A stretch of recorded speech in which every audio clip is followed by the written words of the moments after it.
ये बात मैं क्यों बता रहा हूं यहां पे? ये कोई मनोरंजन का केंद्र है? क्या मैं आपको डिमोटिव करना चाहता हूं? नहीं मेरे भाई, मैं ये बात इसलिए कह रहा हूं कि जो गलतफहमी मुझे आई है आपको नहीं आनी चाहिए। दो तरीके हैं यहां से दिल्ली जाने के। पहला तरीका है खुद जाओ, अपना अनुभव लो, अपना सिर फोड़ो, अपनी गाड़ी तोड़ो।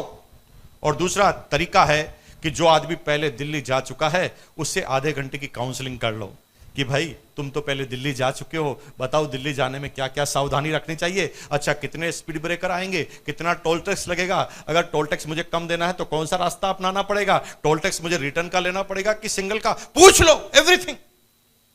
आज मेरा यही काम है। एक तरीका है कि जो मैंने हासिल किया आप भी कर सकते हैं और आपको भी उतना ही समय लगेगा। मेरे को अगर 18 साल लगे आपको भी 18 ही साल लगेंगे। लेकिन एक तरीका है कि आज जो मैं कहूं उसको आप मान लेंगे तो मुझे जो 18 साल में मिला है आपको 6 साल में मिलने वाला है। समझ लेना जरूरी है। टीचर इसलिए होते हैं, शिक्षक इसलिए होते हैं कि वो अपने अनुभव को, जो उनके अंदर गुजरा है, उसको वो पहले बता देते हैं ताकि जो समस्याएं मुझे आई है आपको नहीं आए। मेरे भाई, मेरा बिजनेस इतना तेज गति से गिरा कि मैं डिप्रेशन में आ गया। मैं पूरी कहानी सुना रहा हूं मेरी। डिप्रेशन में आ गया क्योंकि मैंने लोगों से बड़ी बड़ी बातें कर चुका था। लोगों से कहा मेरे एक दिन ये होगा, इतनी बड़ी गाड़ी होगी, इतना बड़ा बंगला होगा। अब लोग बाग जब बढ़ रहे थे तो तब चुप रह रहे थे। हो सकता था उनको डर लग रहा था कहीं हो ना जाए। लेकिन जब गिरा तो सारे के सारे आदमी मेरे से मिलने के लिए आते थे। सर वो गाड़ी का क्या हुआ, स्टेपनी आई उसकी अभी तक आपके पास? इस तरह से टॉर्चर करने लगे तो मैं घर से बाहर निकलना ही बंद हो गया। मैं घर में रहने लग गया तो मैंने बात करना बंद कर दिया, और बात करना बंद किया तो दिमागी बीमारी हो गई, डिप्रेशन हो गई। अब मैं समझ ही नहीं पा रहा था कि मैं करूं क्या, कैसे लाइफ की शुरुआत करूं।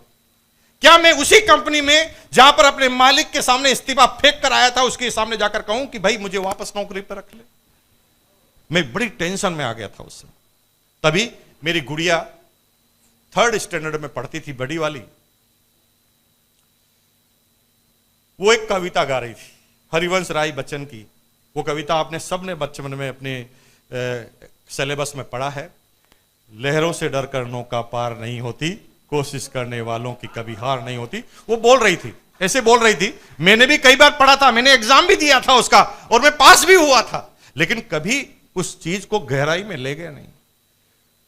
मेरी गुड़िया को मैंने बोला कि भाई तेरे को कविता याद करनी है, रूम से बाहर जाके याद कर, क्योंकि मैं सोना चाहता हूं, मुझे डिस्टरबेंस हो रहा है। तो मेरी गुड़िया स्मार्ट थी, उसको मतलब नहीं था किसको क्या डिप्रेशन है। वो तो सीधा सीधा कहती थी कि भाई प्रॉब्लम किसको है, आपको है कि मुझे है? मैंने कहा प्रॉब्लम तो मुझे है। वो कहा फिर आप जाओ बाहर।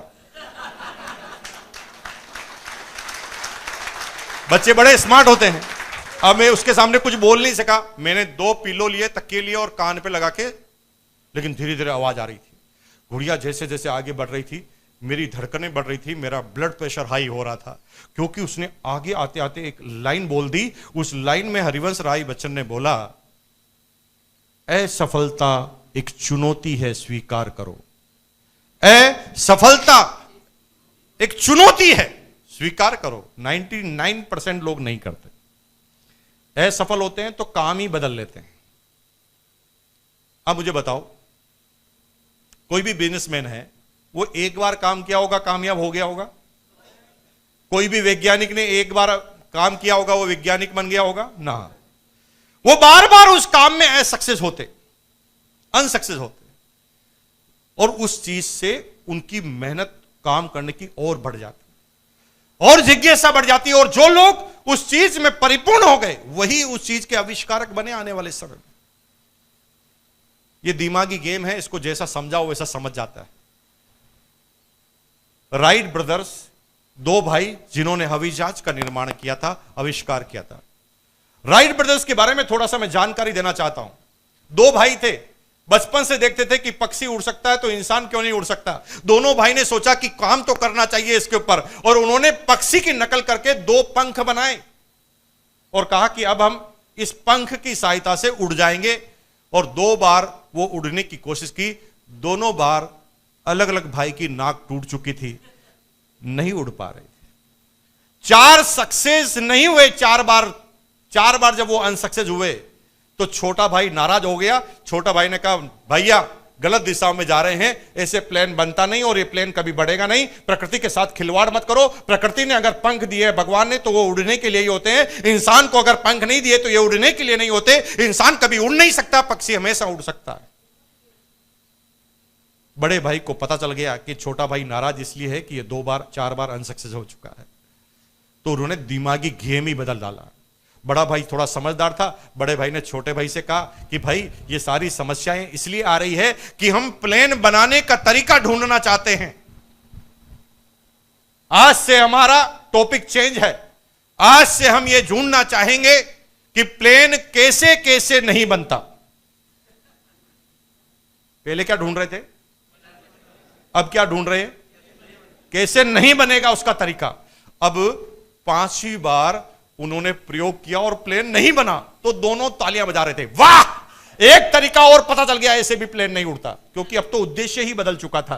प्लेन बनाने का उद्देश्य था, प्लेन नहीं बनने के तरीके ढूंढने का उद्देश्य था। जैसे जैसे वो नाकामयाब होते जा रहे थे, वो प्रसन्नता उनको छा रही थी कि हमें एक तरीका और मिल गया जिससे प्लेन नहीं बन सकता। और जब प्लेन नहीं बनने के सारे तरीके उन्होंने ढूंढ लिए तो उसके बाद बचेगा क्या। मेरे भाई, यही आज आपके लिए टॉपिक है। जब आप लोगों के पास जाओगे, ये बिजनेस लेकर जाओगे, ये प्लान लेकर जाओगे, आपको क्या लगता है कि पहली बार में समझ जाएगा? हर आदमी अलग अलग तरह का आंसर देगा, हर आदमी अलग अलग तरह का उत्तर देगा, हर आदमी अलग अलग तरह का प्रश्न पूछेगा। आपको करना क्या है? आप मत जाओ बनाने, आप समझाने जाओ कि ये कैसे मना करता है। मैं आज पता करके आऊंगा नहीं करने के कारण।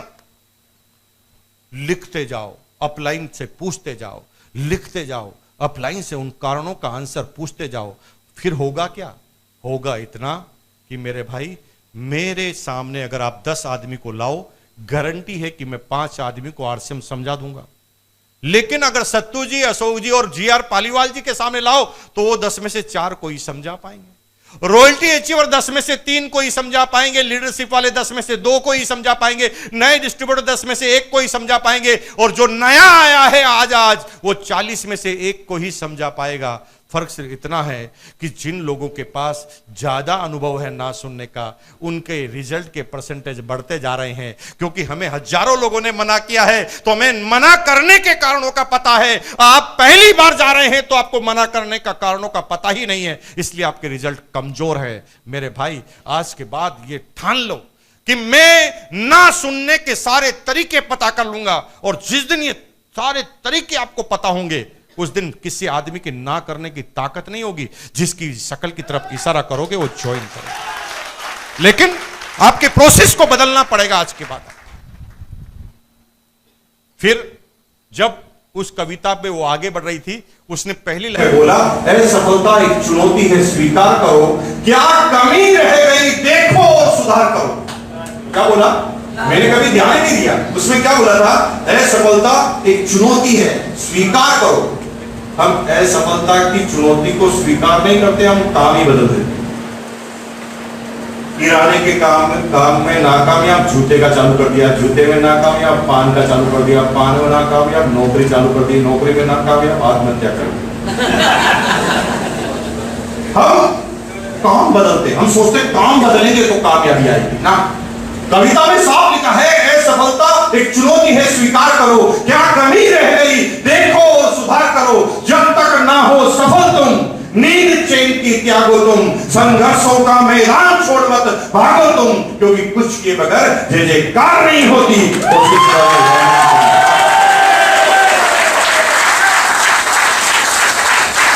इस चीज ने मुझे इतना दर्द दिया कि मैंने डिप्रेशन के उन 2 महीनों में पूरी किताब लिखी। काम तो नहीं किया, लेकिन मैंने किताब लिखी, मेरी 100 गलतियां। 99% लोग किताब लिखते हैं मेरे कामयाब नहीं होने में लोगों की गलतियां। दिमागी खेल। 90% क्या कहते हैं? मैं कामयाब